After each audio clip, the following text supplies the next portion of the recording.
السلام عليكم البنات، مرحبا بكم في فيديو جديد. اليوم جيت نحضر معاكم بطاطا محمرة في الكوشة كيما راكم تشوفوا في الصورة. نبداو على بركة الله. قبل ما نبداو حبيت نذكركم ديروا ابوني ولايك باش تدعموا القناة تاعي وباش يلحقكم كل جديد.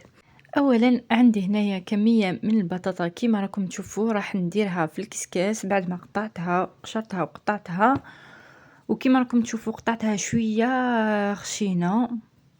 راح نديرها في الكسكاس ونزيد لها شويه تاع الملح ونحطها تتفور.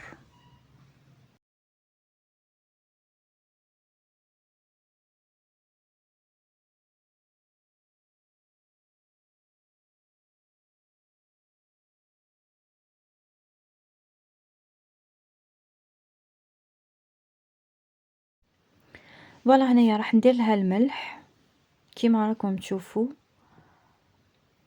من بعد راح نزيد لها شويه تاع راس الحانوت اختياري انا اللي حبيت نزيدو، نتوما تقدروا تستغناو عليه، تقدروا تفوروها غير هكاك بالملح. فوالا بعد ما طيبتها ما خليتهاش تطيب بزاف.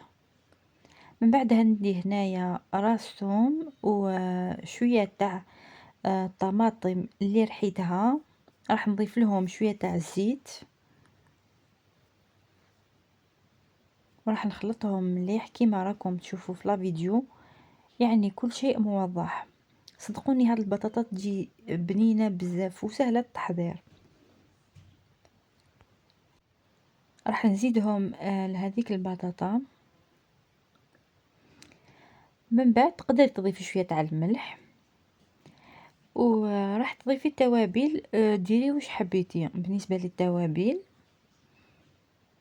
انا كيما راكم تشوفوا هنايا درت شويه تاع راس الحانوت وشويه تاع الحمار. قلت لكم توابل يبقى اختياري، انا درت هادو، نتوما تقدروا تزيدوا ديروا واش حبيتوا. عندي هنايا شويه توابل مختلطه. راح نزيد شويه تاع فلفل اسود.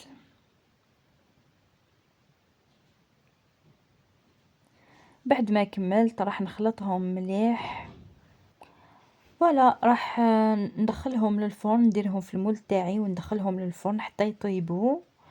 هنايا بعد ما طابوا لي كيما راكم تشوفوا النتيجه. خرجت لي هذيك البطاطا شابه بزاف ومحمره من الفوق يعني، وبنينه بزاف ما شاء الله. نصحكم تجربوها. ما تنسوش البنات دعموا القناه تاعي، على بالكم قناه جديده وتحتاج دعم. ونتمنى تعجبكم هذه القناه وهذه الوصفات. هذه هي الوصفه تاعنا تاع اليوم، نتمنى تعجبكم والى الملتقى مع وصفه جديده ان شاء الله.